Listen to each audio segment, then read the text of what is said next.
అర్థం అవడం చెప్తున్నాను. ఏదైనా తోటలో ఉన్నాడు కదండి, అలాంటి మొక్కలకి ఇలా గొప్పు తవ్వి, సాటైన సహకారం అంటే గొప్పు తవ్వి ఇలా కానీ గ్లాస్ నీళ్ళదే అనగానే టకటకమని పరిగెట్టుకుని వచ్చి నీళ్ళు తెచ్చానండి అనుకుంటున్నారు. మీకు అర్థమైందా? సాటైన సహకారం అనగానే గబగబా వచ్చేసి గ్లాస్ నీళ్ళు ఇచ్చేసి అసిస్టెంట్ అనుకుంటున్నారు, పిఏలు అనుకుంటున్నారు. కాదు, సాటైన సహకారం అనగానే నువ్వేమనుకుంటున్నావు? నీకు ఏవో రకరకాల ఊహలు ఉన్నాయి. సాటైన సహకారం అంటే నా వల్ల అవ్వట్లేదు, నా వల్ల కాని విషయానికి నాకు ఒక హెల్పర్ కావాలి, హెల్ప్ చేయడానికి. ఆమె వైఫ్, గుర్తుపెట్టుకో. హెల్ప్ చేయడానికి అది ఎలా అండి? నీకు అర్థం అవ్వాలంటే ఒక మాట చెప్తాను. దేవుడిని అప్పుడప్పుడు మనం ప్రార్థిస్తూ దావీదు ప్రార్థన చేసినట్టుగా ఏమని, దేవా నాకు సహాయం చేయి, హెల్ప్ చేయి అన్నాడు. హెల్పింగ్కి నేను అడుగుతున్నాను, నాకు హెల్ప్ చేయన్న దానికి ఏదైతే మనం మాట్లాడుకుంటున్నామో అసిస్టెంట్కి రెండిటికి తేడా ఉందో చెప్పండి. దేవుణ్ణి హెల్ప్ చేయమన్నామంటే దేవుడు వచ్చి పప్పులు ఉప్పు వేయలేదని నేను అడిగినట్టు అడగమనా?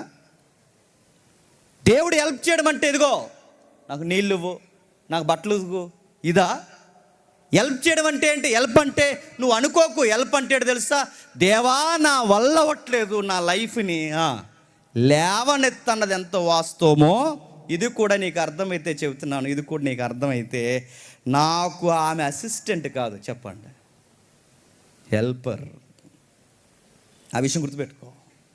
సాటైన సహకారం అంటే నాకు చేత కానప్పుడు నా దగ్గర నాకు నిలబడి నాకు హెల్ప్ చేయడానికి దేవుడిచ్చిన ఒక గొప్ప బహుమానమే లైఫ్ పార్ట్నర్. ఇంగ్లీష్లో ఏముంటో చెప్పనా? సూటబుల్ హెల్పర్ అట. ఆవిడే కరెక్ట్ అవుద్దట.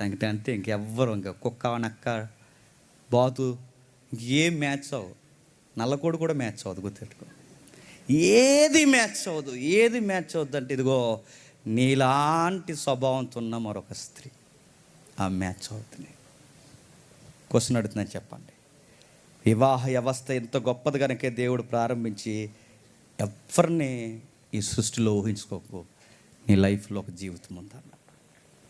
క్వశ్చన్ అడుగుతున్నాను, వివాహం మంచిదంటారా కాదంటారా? చెప్పండి. ఎప్పుడైనా ఎత్తున్నారండి? చెప్పండి. వివాహం మంచిదంటారా కాదంటారా? ఇప్పుడు టెంట కింద ఉన్నా కానీ మంచిది అంటాం. ఇంటికాడ ఏమంటాను చెప్పనా? ఓ మాట చెప్తాను, చెప్పండి.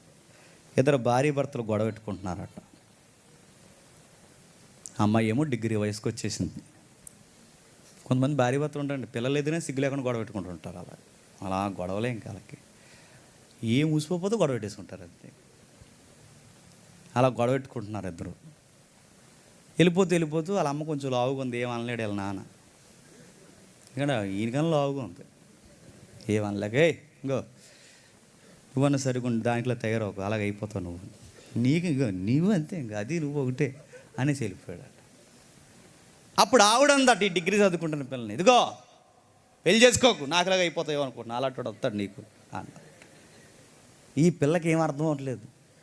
ఆయన నన్నే అని, ఈవిడ నన్నే అని, వీళ్ళిద్దరూ ఎప్పుడైతే ఈ మాటలు అనేసరికి ఇప్పుడు ఈ వయసుకు వచ్చిన పిల్ల మైండ్లో పెళ్ళి అనగానే ఏ ముద్ర పడుతుంది చెప్పండి?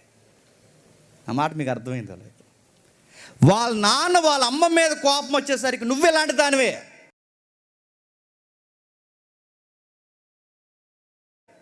మీరంతా ఒకటే అని పోయాడు బయటికి.